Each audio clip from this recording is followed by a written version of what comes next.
ootan, kuni keegi tuleb sisse. Kas või üks inimene?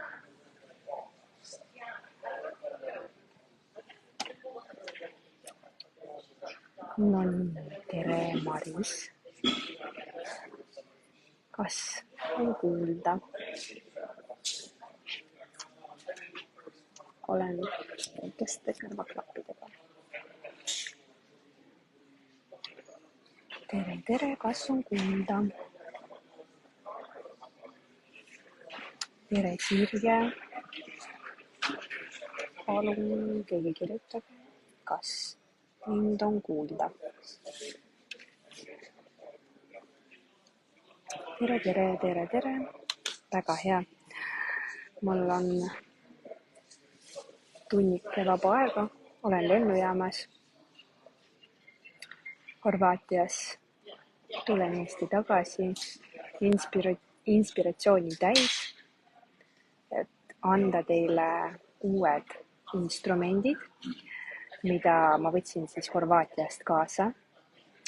Ja nimelt 8 päeva ma olin retriidil Camino Creativo programmi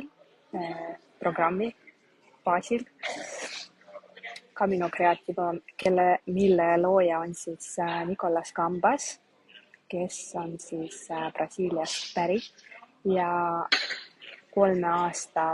vähemalt 3 aasta vältel on Euroopas teinud erinevates riikides seminare, mis on põhinenud liikumisel, hästi palju liikumisel, mängul, mille taga on siis tegelikult psühhoteraapia. Ja olen osalenud 2 tasemel, 3 aastat tagasi ja nüüd eelmisel aastal. Ja sellel aastal koguti meid kokku erinevatest riikidest Horvaatiasse. Need inimesed, kes on läbinud siis 2 taset. Ja oli 8-päevane retriit, kus me liikusime hästi palju, oli hästi palju improvisatsiooni, teatritööd, me tegime ka maagiat, tegime rituaale, sain omale rohkem teadmisi selle põhiselt, kuidas teha selliseid maagilisi rituaale, mis ka päriselt toimivad. Ja mis vahe on siis rituaalil, mis on lihtsalt mingi füüsiline tegevus, mis ei anna tulemust ja sellisel rituaalil, millel on ka mõju, mis annab tulemust. Tere kõigile, kirjutage, kas on kuulda, kirjutage, kust kohast te mind vaatate.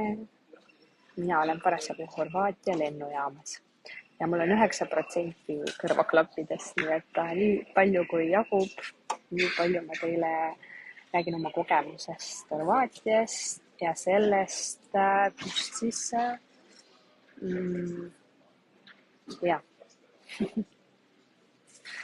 olin Nicolas Cambase seminaril, oli väga lahe, tähendab retriidil 8-päevasel. Väga sügav retriit oli, kus enamus on nagu oma riikides tipptegijad ja väga tugevad loojad. Me tegelesime oma piiravate uskumustega ja nende muutmisega füüsilises, reaalses maailmas. Tere Raeküla, Pärnu, Soome, Paide, erinevast Eesti otsast ja ka välismaal, väga lahe. Tere kõigile. Ja olen nüüd inspiratsiooni täis ja tulen Eesti tagasi ja juba lõin uue seminari, mis toimub 3. kuni 5. novembril, kus me siis koos osalejatega hakkame avama nende südameid. Vaatame, mis takistused on veel südame avamisel ees. Tavaliselt me ei suuda elada avatud südamega, sest et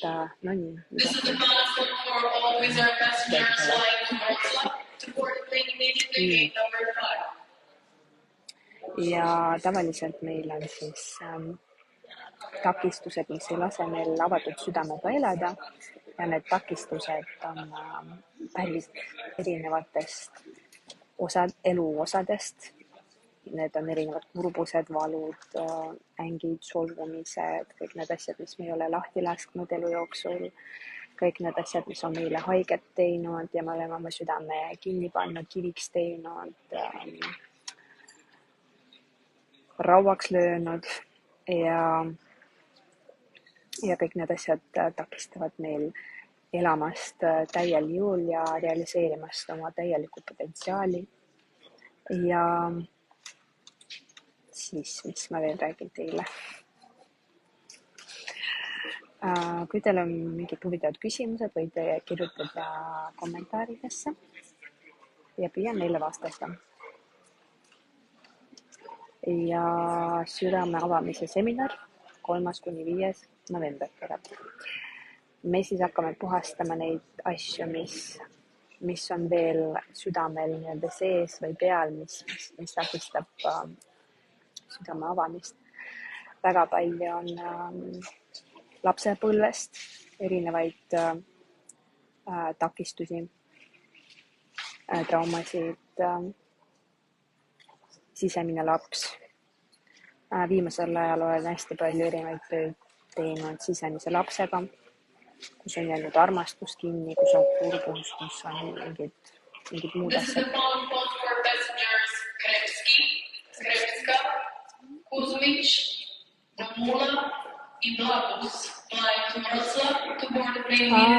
Ja paistab, et 13 ja reede. Väga huvitav kuupäeval on valinud. Alati see oli ainuke mul vaba nädalavahetus ja ma mõtlesin, et ei, mitte 13, vaid 3–5. 3–5.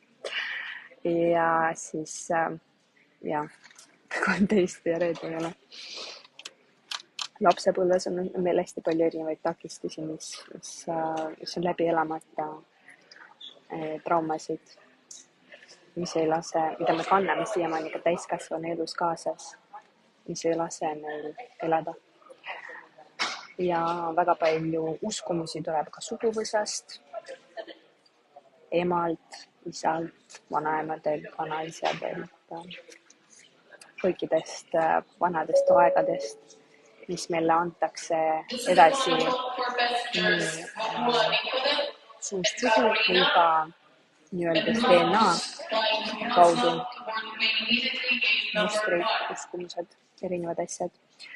Tere kõigile uutele vanadele, kust mind vaatate. Rakvere, väga huvitav.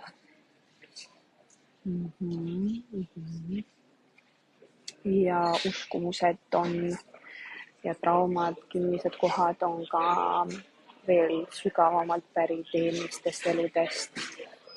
Ja ma vaatan, kas grupp on valmis selleks, et sinna vaadata eelmistesse eludesse, sest et enamasti peab olema väga hästi ära puhastatud juba selle elu tasand ja suguvõsa tasand, et oleks võimalik üldse vaadata sinna eelmistesse eludesse.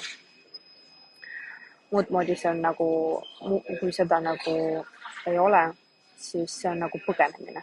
Et see lähim ema ja isa on palju suurem töö, kui tegelikult eelmised elud ja kui ema ja isa ei ole näiteks lahendatud ja kõik need sügavamad solvumised, ängid, vihad, siis eelmistesse eludesse on justkui nagu põgenemine. Nii et grupi järgi vaatan, millega me hakkame tegelema.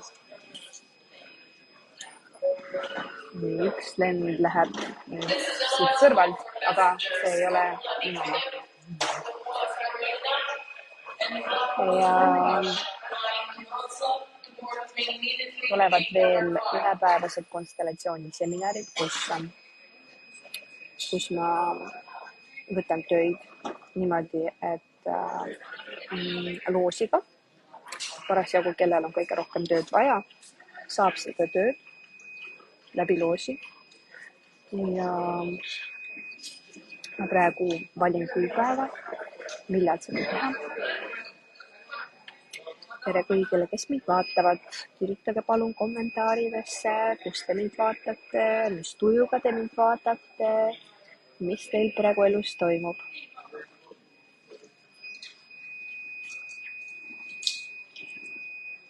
Tere kõigile. Ja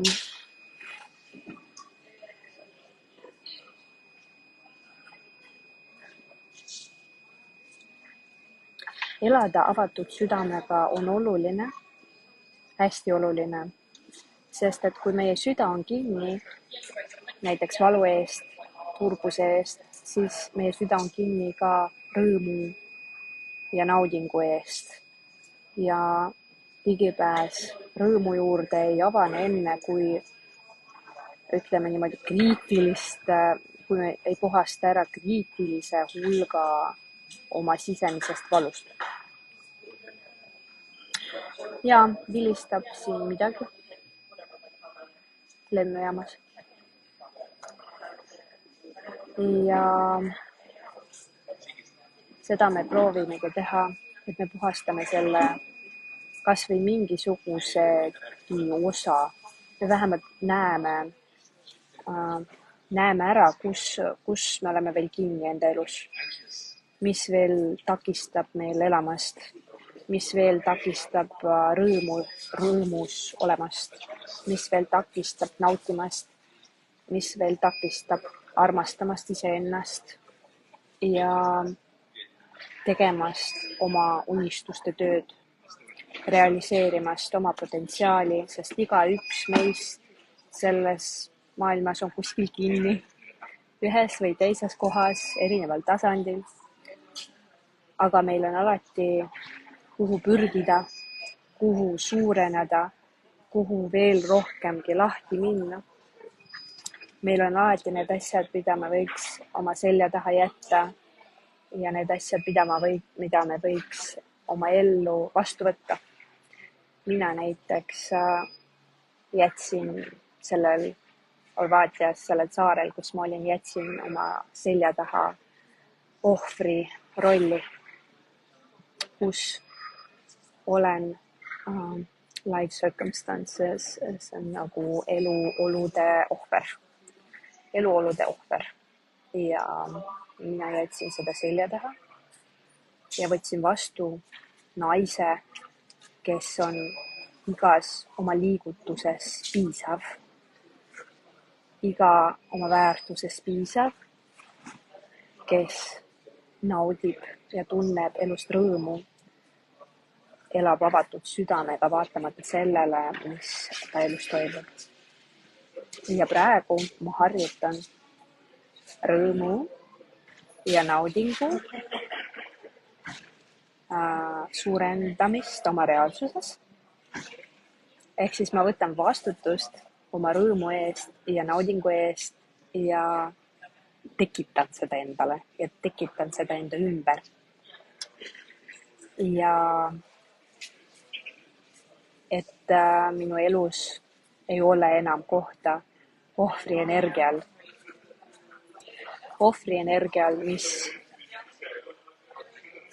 mis tekitab minus depressiooni ja seisakut, vaid mina olen oma elu looja ja mina olen oma reaalsuse looja ja loon seda, mida ma tahan.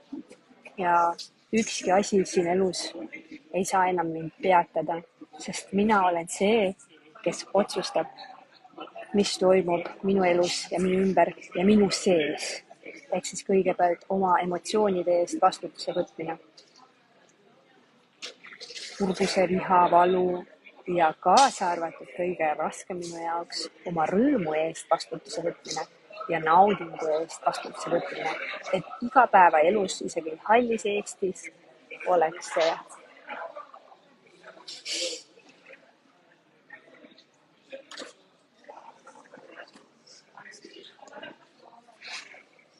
see olemas igas päevas. Tere, kust mind vaatate? Huvitavaid küsimusi ei ole üldse teie poolt. mitte ühtegi küsimust.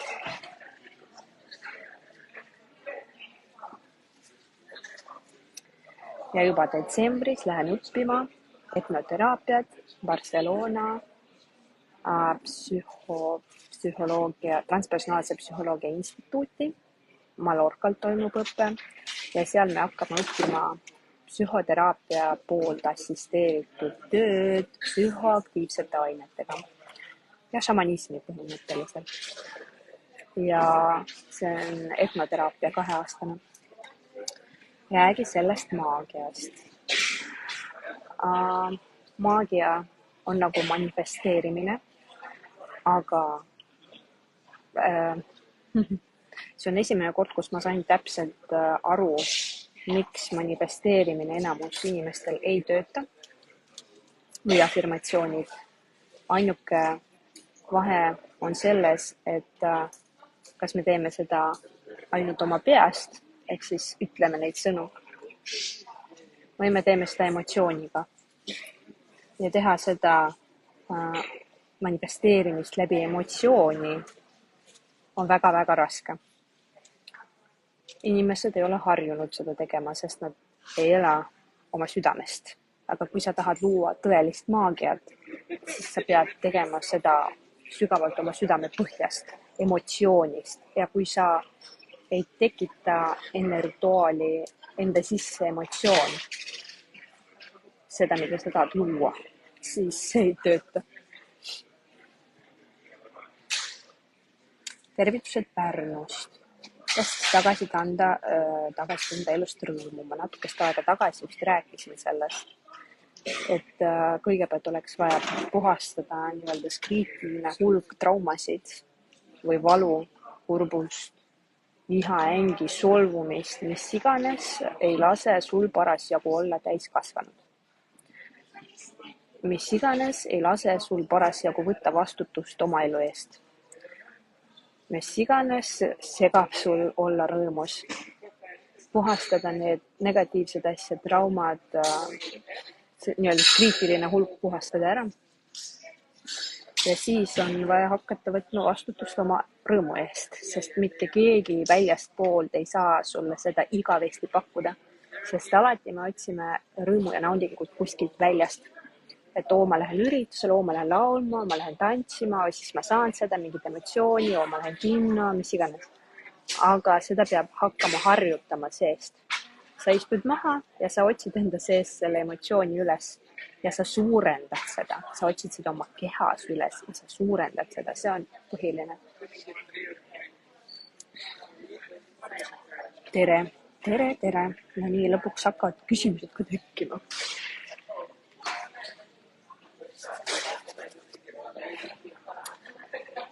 Sageli püüame vabaneda vanemate tõttu lapsepõlvest tekkinud elu mõjutavatest probleemidest. Samas luule Ilma ütles, et probleemne vanem on palju õpetlikum kui hea ja turvaline. Jaa, absoluutselt.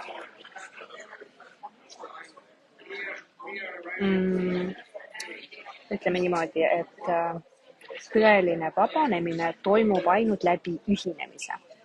Sa ei saa oma vanemad enda elust välja lõigata. Sa ei saa neid probleeme, mis tekkisid sul lapsepõlves, traumasid, sa ei saa neid oma elust välja lõigata. Mida rohkem sa püüad seda välja lõigata või välja visata oma elust, seda rohkem need asjad on sul küljes ja seda rohkem nad tegelikult mõjutavad sind. Alateadlikult enamasti, sest et meie elu enamasti on mõjutatud 90% alateadvuse poolt. Ja vastu võtta saame vabaneda saame tegelikult ainult läbi ühinemise ja vastuvõtmise. Siis see saab nagu ära lahustada. Ja probleemne vanem on palju õpetlikum. Jah, sa saad sealt palju rohkem. Täpselt nagu mina valisin oma elus väga probleemsed vanemad ja üldse probleemse elu, et ma saaksin hästi suure negatiivse pagasi, mida ma saaksin ära lahendada ja siis mul on nagu negatiivne kogemus olemas, sügav. mille tõttu mul on rohkem kogemust elus. Aga kui on head ja turvalised vanemad, muidugi see annab väga hea aluse, sulle hea psüühika kohe, turvalise tunde selles maailmas, aga siis jällegi need madalad kohad tulevad kuskilt mujalt sisse, näiteks äris või suhtes või kuskilt mujalt, ja sest et meie inimesena peame kogema mõlemad, nii seda ülemist asja, kus me oleme hästi tipus, kui ka seda kõige alumist põhja nii-öeldes, selleks, et meil oleks täis kogemus olemas. Mis aitaks suhtes mehega, kes kergesti vihastub? Mis aitaks mida? Mis aitaks? Mul transpersonaalses koolis Teadlik Mina just oli imagoteraapia moodul ja ma väga soovitan neile, kellel on suhtes probleemid, minna imagoteraapiasse ja õpetada dialoogimeetodid, siis te saate oma mehega paremini nagu kontakti. Ja Teadlik Mina koolis on muidu alates sellest aastast uus 4-aastane õpe. Ja ma täiega soovitan teile, sest Jure Vihonski, ainukõpetaja selles koolis, on juba 70. Ja see on nagu tipptase.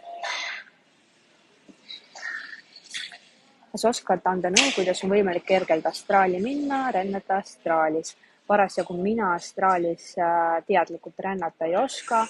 Olen kuskilt pool aastat harjutanud surmameditatsiooni enne magama minekut, aga ei ole õnnestunud. Nii et mul on teatud meditatsioonid, mida saab kasutada enne magama minekut, teatud praktikad tegelikult olemas.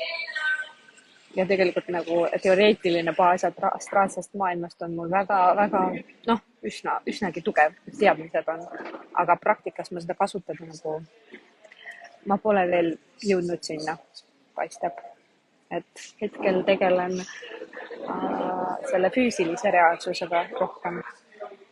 Aga aitäh küsimuse eest. Tere kõigile, kust vaatate, mis küsimused on, kirjutage, mul on veel natukest aega teile midagi rääkida. Astraal. Astraalis on erinevad tasandid. Ma kohe nii palju, kui ma suudan nagu meelde tuletada, nii palju ma räägin. Nii palju, kui mina tean, on olemas 7 tasandit või 7 väravat, kus siis esimene tasand on teadlik uni, kus sa teadvustad unes, et sa magad, et see on uni, ja siis sa saad nagu kontrollida seda und ja liikuda unes ja seda unenägu nagu suurendada.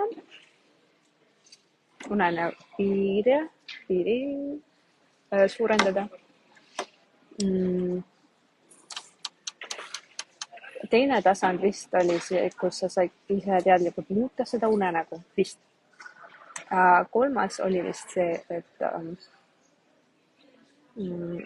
et sa tuled kehast välja ja vaatad oma keha nagu kõrvalt. Ja siis hakkad nagu kõndima toas ringi, teistes tubades, siis liigud õue, siis liigud planeedi kohale, siis liigud nagu kosmoses erinevates kohtades. Tere, Kaidi, Liia, Stiina, Mari. Kes siin veel on? Tere kõigile, kirjutage, kust meid vaatate, kuidas teil tuju täna on. Kirjutage kommentaaridesse.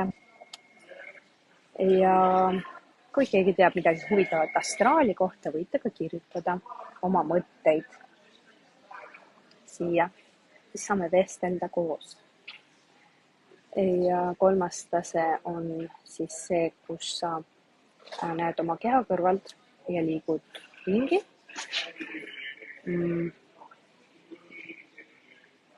Edasi ma ei mäleta täpsemalt, kuidas see oli, aga üks on see, kus sa saad nagu, ma ei mäleta, mis täpsemalt tase see oli, sa said muutuda loomadeks, sa saad muutuda nagu erinevateks asjadeks.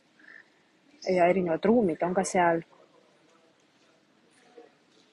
nii palju kui ma tean, et on olemas nagu, selle nimi on selline tumedam astraal või võib-olla need on alumised maailmad tegelikult, mida te saate ka näha filmisarjast Astraal, kus elavad nagu olevused ja siuksed asjad.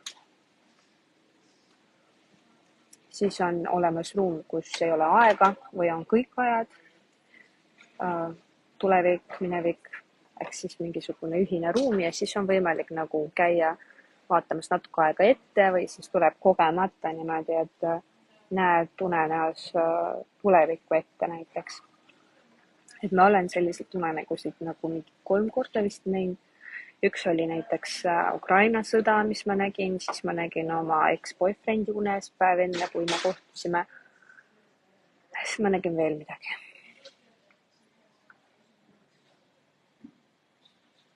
Ja unenäod psühholoogilisel tasandil on siis meie alateadvus. Meie alateadvus töötab siis, kui meie teadvus magab. Ja sealt tulevad välja erinevad hirmud, erinevad asjad, mis takistavad meid ja öeldakse ka seda, et läbi une me puhastame erinevaid traumasid ja kinnised asju, ehk siis uni on tegelikult teadvuse puhastus. Ja sealt me saame hästi palju infot tegelikult oma hirmude kohta ja mõnikord me näeme hoiatusi unes, mõnikord me näeme tulevikku ette unes, mõnikord need on isegi eelmised elud ja teised maailmad, kus me oleme käinud, olnud. Eriti siis, kui nagu unenäod korduvad, siis see näitab, et midagi olulist on vaja meelde tuletada endale. Ja näiteks mul olid korduvad unenäod, kus ma põgenen kellegi või millegi eest ja ükskord ma panin seda üles konstellatsioonile ja asendajad ütlesid kohe, et tulid sellised märksõnad nagu teised planeedid, maagia, mingid siuksed asjad. Ja ma ei öelnud neile ühtegi sõna selle kohta, mis seal unenäos täpsemalt oli, lihtsalt, et põgenen ja niimoodi. Ja nad kirjeldasid täpselt seda, mis ma unest nägin ja see on müstika, aga see toimub.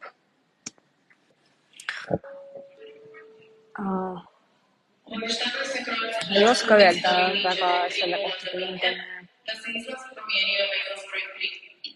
We were from Croatia as passengers on the flight 430 to Munich, then the gate has been changed to gate number 3. Näen palju unenägusid, vaatan Pärnus. Tere Pärnu! Ilm oli ilus päikseline. Kuidas aru saada, mille unenägu on tähenduslik? Kas tunnetus tuleb ajapikku? Ma ütleks, et iga unenägu on tähenduslik. Et iga unenägu tähendab midagi, aga eriti need, mis korduvad. Eriti need unenäod, mis korduvad. Mina nägin ka seda ette. Jah, see on hästi tugeva energiaga sündmus. Oled nii soe ja armas. Töö on hea, tore on teadlikult jälgida saabuva varjutuste koridori juba ärevust külvavad energiat. Hea teadliku olemise õppetund. Mida sina soovitad vanast vabanemiseks?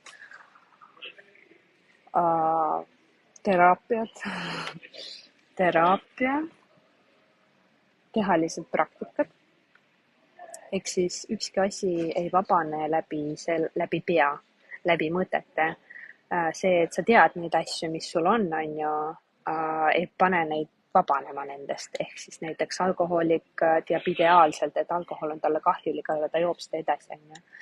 See ei pane teda, see mõte, et alkohol on kahjulik, ei pane teda loobuma sellest, ehk siis on vaja läbi keha vabastada neid vanu asju, läbi emotsiooni. Emotsioonidega töötab psühhoteraapia, konstellatsioonid, maagilised praktikad, rituaalid.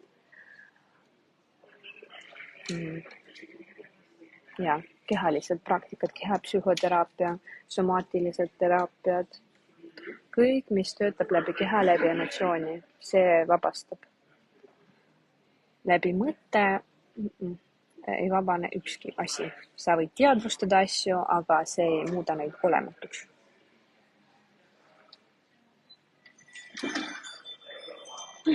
Okay, ma arvan, et tänaseks kõik. Tänan kõiki, kes mind vaatavad ja jälgivad ja kutsun teid oma seminarile 3.–5. novembril Tallinnas südame avamine. Erinevad praktikad tulevad ja vaikselt hakkan ka eravastuvõtted uuesti tegema Tallinnas ja otsin endiselt omale uue kabinetti, kus saab kõvemat häält teha vajadusel, et oleks selline võimalus olemas. Kui sa tahad karjuda, siis leiame selle kabineti sulle.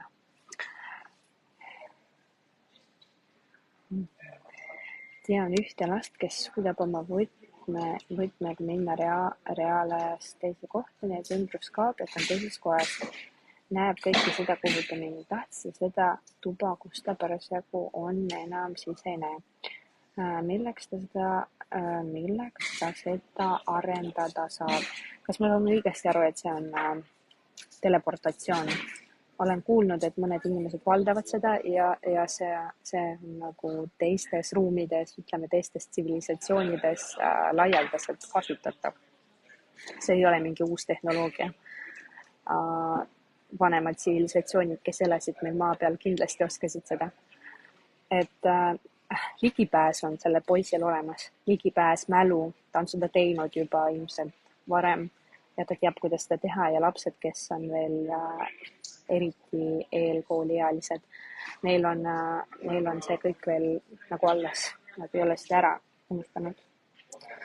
Aitäh kõigile ja ma tean mõnda last ka isiklikult, kes on nagu, sa lähed ta juurde ja siis ta räägib sulle asju, ja sina oled hüpnoosist näinud nagu ja sa ei ole kuskilt kuulnud ka mujal seda või lugenud ja siis sa oled nagu vaatad, et kust sellised tulevad, ütleb, et reptiilid näiteks ja täheväravad ja kuidas nagu hinged rändavad läbi kosmose ja niimoodi.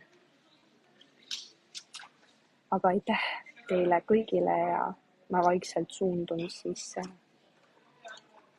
ma värava poole Eesti. Ei taha sellest päiksest loobuda. Tulge minu seminarile.